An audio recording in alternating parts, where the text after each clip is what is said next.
Hi, I am Riley Seaburg, and I'm just another guy, and I'm gonna walk you through a peaceful meditation. If you check my YouTube channel, you see that I've made these before, and I'm being inspired to come back and make some more again. So, meditation is something that people like to think about. It's something that people like to do. It's something that people like to talk about, but it's not really something that people understand. And the thing about meditation is, I like to think of meditation as kind of like chewing gum for your mind, if you're an intellectual person. And the one thing about meditation, if properly exercised, is the gum kind of dissolves, right? And I've been noticing, at least for myself, that whenever I do approach meditation, I think of it as an object in my awareness that needs to be taken care of, something I need to do. And I just want to kind of take a step back for me mentally and reconnect with the spirit of what meditation actually is, rather than the practice or the initiation, right, of meditation. So I was listening to a sermon from Joyce Meyer yesterday, and she talked about how meditation is actually a mantra, or basically rolling over of a certain collection of words, right? I think Tony Robbins says meditation means to become familiar with. Master Ko says meditation is prolonged awareness, right? And for me, I've learned a bunch of different meditations, and so even when I try to articulate what it is, I have like 4 or 5 things that come through my head, and it becomes something. You have a baby in the other room. It becomes something that I can't describe.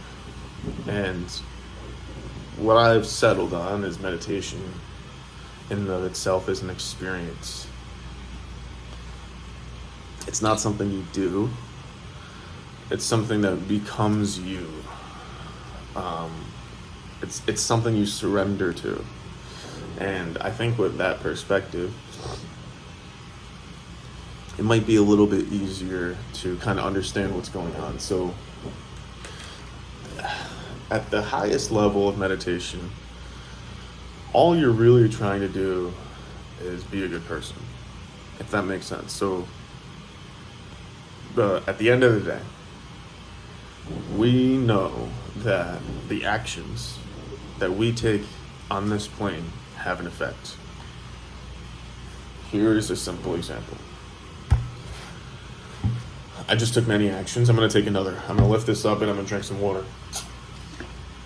One of the effects of me drinking that water, this bottle now has less water in it. Proof. Actions have an effect. So if actions have an effect, then what we can do is we can kind of take that all the way back to its most fundamental axiom, which is thoughts, right? So in order for me to drink this water, there's 2 things. I was either inspired to do it or I thought about doing it, right? So not every thought is inspired, and not every inspiration requires thought to perform an action. So these 2 things are very similar, right? They run on the same road, but they're not exactly the same. And I'll leave those to the side for now. It doesn't necessarily matter where the action resulted from. The action in and of itself has an effect.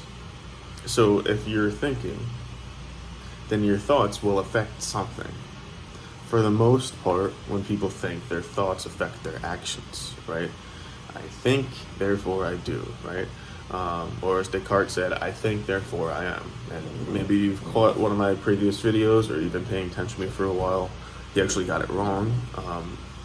So it's actually I am, therefore I think, right? So beingness comes before mental clarity, right? So you know you are there before you're able to think. So I am, therefore I think. Okay. That being said, what you're trying to do when you're meditating, if you can get over yourself, right? So the first step when you're meditating, the goal is to get over yourself. Now, some people live in a state of being where they're just over themselves, and now they're trying to figure out what the next thing to do is.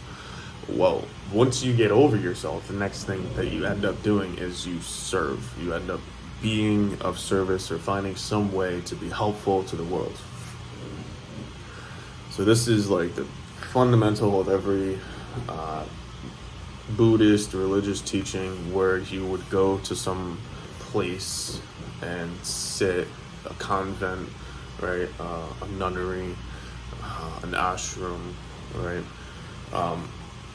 These are the places where you would kind of go and figure this out. If you go there, you're all messed up in the head, you figure out you gotta get over yourself, and then if you stay there a little longer, you figure out the real purpose is to be a blessing to the world, right?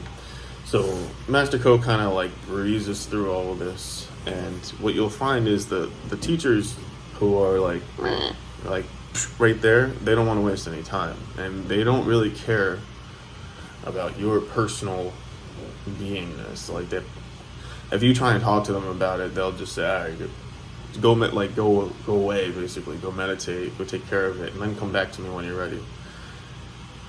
That seems rude, right? It seems inappropriate, but I'm telling you, it's what you need, and it's what everybody needs at that time. So meditation is nothing more than you trying to become a better version of yourself, and you don't actually have to do anything about it if you find. So meditation is surrendering to the better version of yourself, if that makes sense. So we're gonna go and just do a quick practice real quick, okay? Real quick. All right, here's what I want you to do. Go ahead and take a deep breath in, ready? And let it out. Close your eyes. And let it out. Hold on the exhale.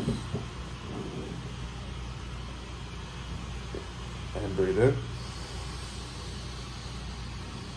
Hold on the inhale.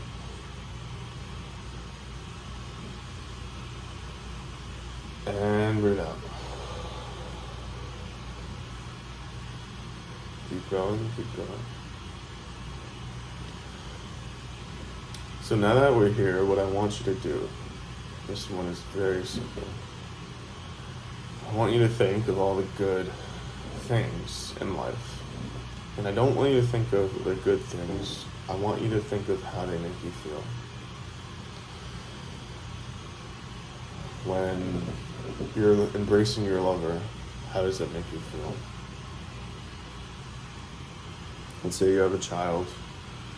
When you're embracing your child, how does it make you feel? When you're watching a beautiful sunset, how does it make you feel? When you're thinking of who you want to be, how does it make you feel?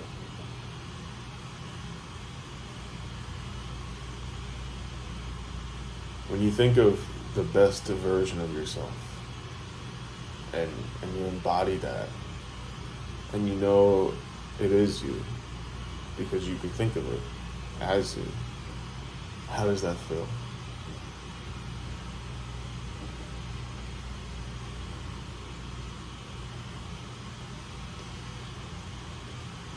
Now, the way you feel right now, wouldn't you wish that feeling on the rest of the world? Don't you wish the whole world could feel the way you do when you feel and think about the good things in life? Why don't we send this feeling as a gift to the world? Why don't we send this feeling to the world? Just imagine yourself offering this feeling as a gift to everybody in the world. And this is one of those gifts that as you give it, it multiplies. It doesn't decrease. Every time you help somebody feel better, you feel better.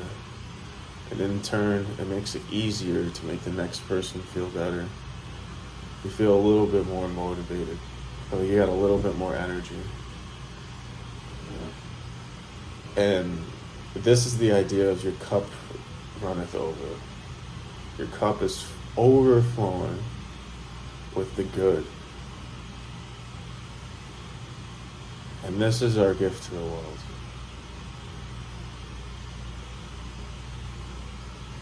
All right, go ahead, open your eyes.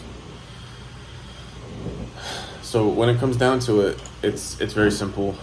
It's not super complicated. The more you complicate it, the more difficult it's going to be for you, right? Because it actually is a super simple thing.